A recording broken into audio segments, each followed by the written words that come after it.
Hey there, hi there, ho there, friends. Happy New Year. I tried to come in yesterday, New Year's Eve actually, and leave a video. I wanted to leave a brief video, and my phone was so full. I'm going to see if it's working today.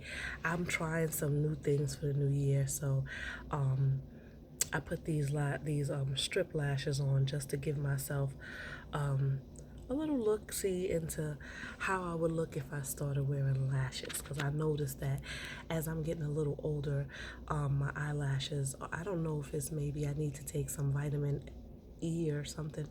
My eyelashes have always been really light, but they're like I'm losing them. So they're like really short and like non-existent. On top of the fact that they're like hella light, they're like really not there.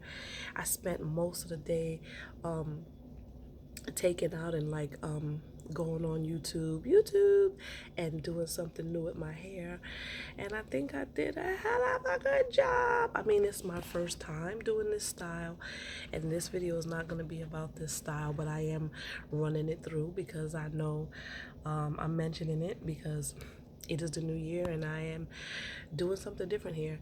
And this lipstick is hella popping. I got this as a gift from one of my students actually in my choir, and I actually thought it was a gloss, and I was gonna put it on just a while ago because I said, ooh, my lips are a little dry, and then it came on red, and I'm like, oh, okay, and I like it. Anyway, happy new year, guys. I hope your new year is off to a great start.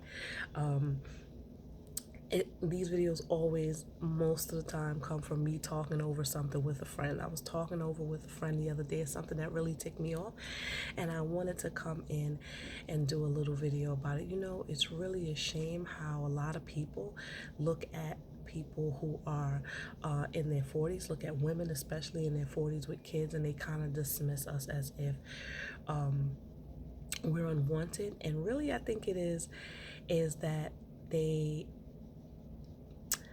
I think what it is that because a lot of men have grown up with, and no shade, no fathers, they kind of had to learn a lot of things on their own. They had to learn how to be a man on their own, because even with single mothers like myself, we can't really teach a man how to be a man, right?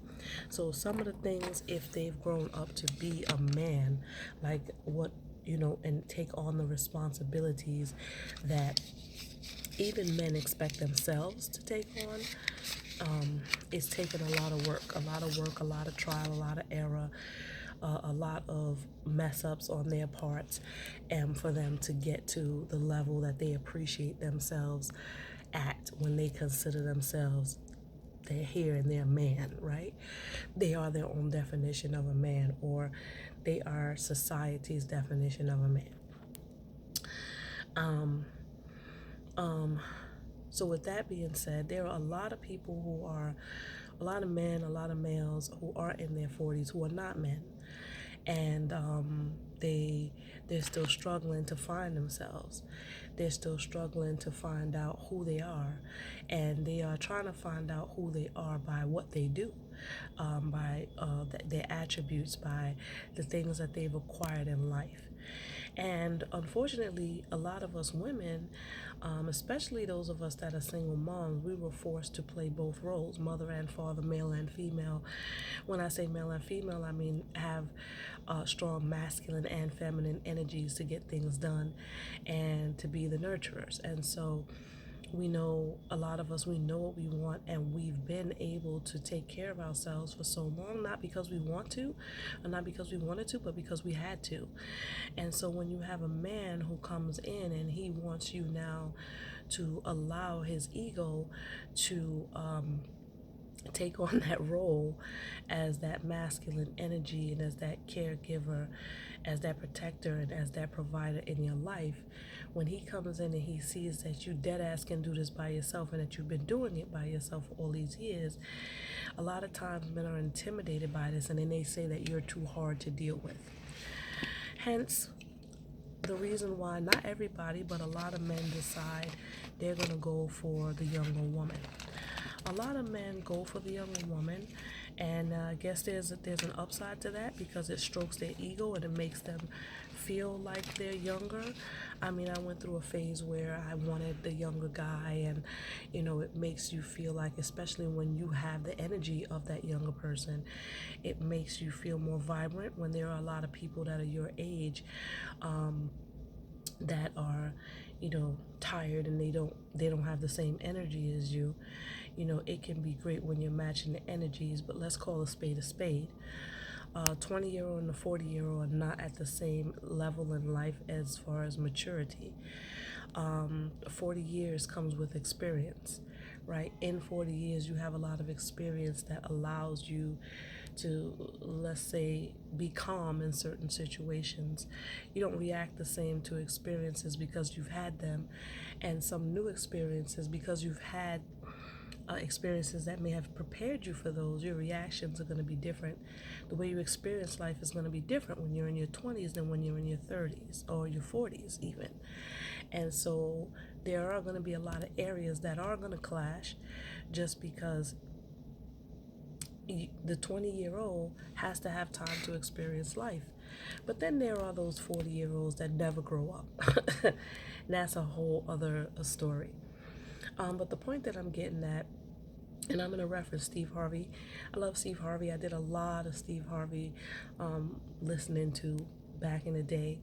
And one of the things that stuck out to me, that when he was talking in one of his books, saying that, a man is not going to be ready for marriage until he has certain things. And he said in his career, I'm paraphrasing, but he said in his career, like he said, when men get together, they brag about what they do. I am a CEO of this company. I make this amount of money per year. I do this. And they classify themselves, and their worth is based on what they have and what they do.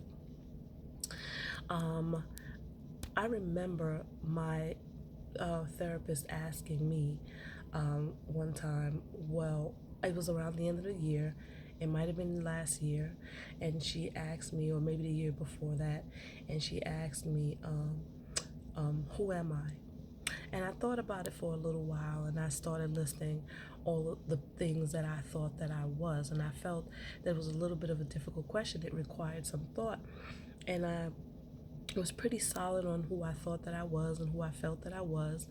And I rambled off some things, and then I stopped. And then she said, but you forgot some things. And I said, really? What did I forget? And she goes into, she started listing my accomplishments. And she said, you're a single mother, you're taking your kids to Disney, you just got your college degree, you're a teacher. She started listing off these things, and I was like, wow, I really didn't think about that. And I said, but you know what? Those things are not who I am. And she said, well, how is that? And I said, because those things are accomplishments those are things that I've achieved. Those are my accomplishments. Those are my titles, but those are not who I am. And then I looked recently, and there's a celebrity who I've been following for a long time. And the first time I saw him, he was on a dance competition show, and he recently killed himself. And this guy appeared to be one of the most happy people that could ever come across in the world. He was always smiling in interviews. Anytime you saw him on Instagram, Facebook, wherever you saw him on social media, he was always vibrant and happy, and gave us off this really infectious energy. And he came from nothing, and basically, if you watched him, go from nothing to something, so to speak, and acquire all these accolades. And some people would say, he had the lifestyle that street dancers dream of, and that some street dancers will never acquire. He was in the right place at the right time. He since then got married and had kids, and life was sweet. He had money, he had fame, he acquired assets. If I'm saying that correctly, I believe I am, but you know, we get to find out when we see these people that money and fame and what you have and your titles and all of that, they don't make you happy. They don't define you as a person. Because for some people they do. And when I say they don't define you, let me explain. When you are defined by what you do, basically the outside world is defining you and telling you who you are. So anytime something goes wrong, like let's just say I'm doing these videos, and let's just say at some point people start to notice years later, oh, look at these videos, and I I don't know, millions of people start to watch, and maybe they want to feature me on a television show, and let's just say I become extremely famous, and I take that internally, and I feel that this is who I am. Who am I? I'm a celebrity.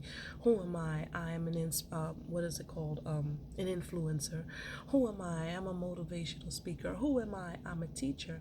If any one of those things fail, if people start to say, I don't like her eyebrows today, and then that starts to fly, that could really damage who I am as a person, right?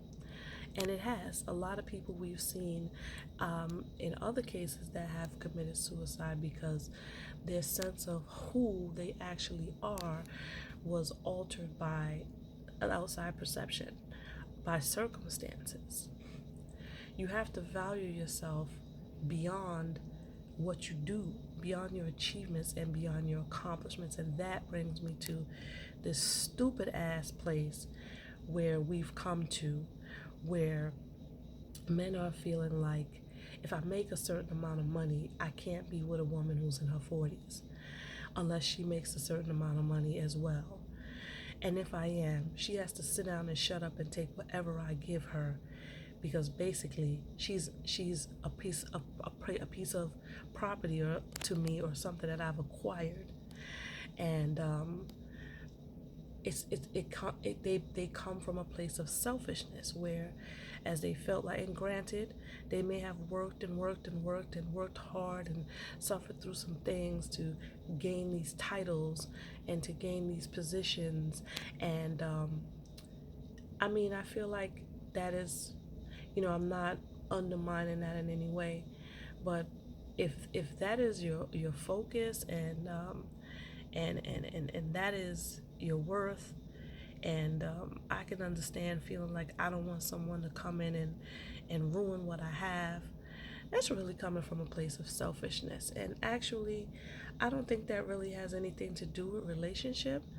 We can argue this all day, and yes, when you think about relationship and long-term relationships and marriages, there are some things that have to intertwine as far as your individual lives, and there are some things that become, I don't want to say shared, but shared.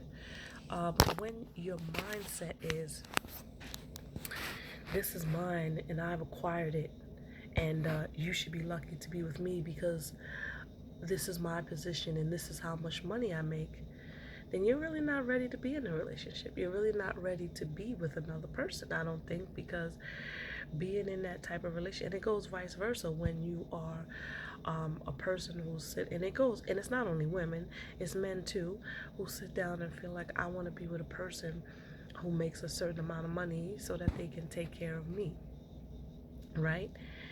All of that is coming from a place of selfishness. And then you have these people who sit down and say, you know, because you're this age, or because, so they start to define you by you have 2 kids, you have 3 kids, you have a kid, you make this amount of money, and so that is who you are and that is what you're worth. And they start to put a price value on things, and they try to make us feel like we are not worthy, like we need to sit down and shut up. If they beat you, sit down and shut up and take it, because they make this money and they have this title. This is what they are, this is what they do.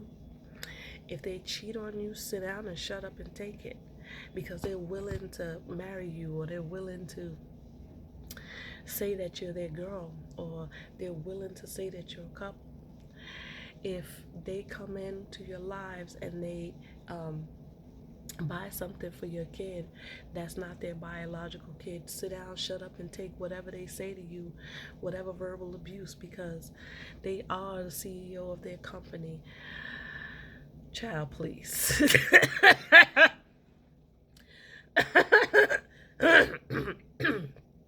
I'm choking myself here. Child, please, please stop the bullshit. Excuse my language.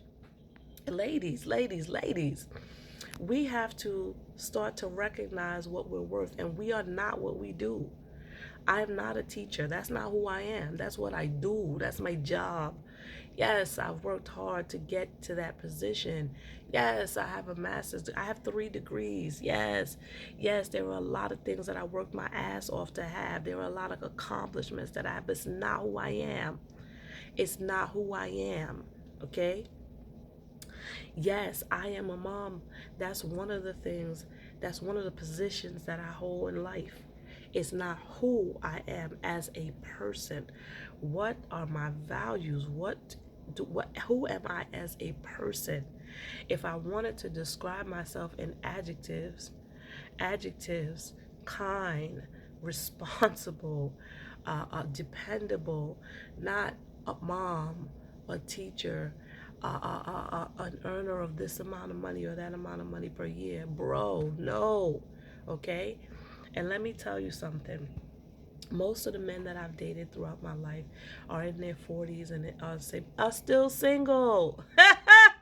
Ah! So whereas I used to sit down and think about the fact that there's something wrong with me, my dude, what's wrong with you? You know, we got to get it together. We really have to stop. If relationship with another person is something that we're really looking for, we really have to find God, really. And we really have to find love. We really have to understand what love is. We really have to understand what it is to be selfless and to sacrifice for another person.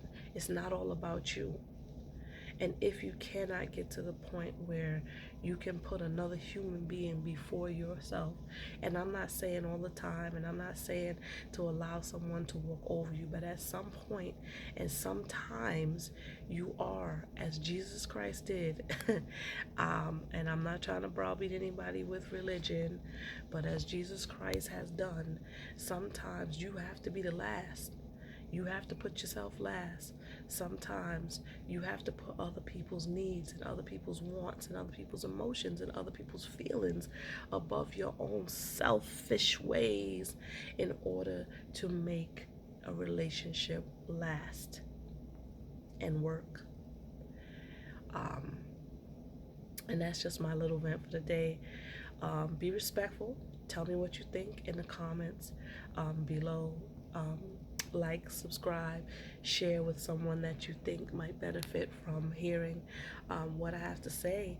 And I hope that your new year is a prosperous one and that you are able to take your life and make it what you want it to be this year. Love, peace, and hair grease.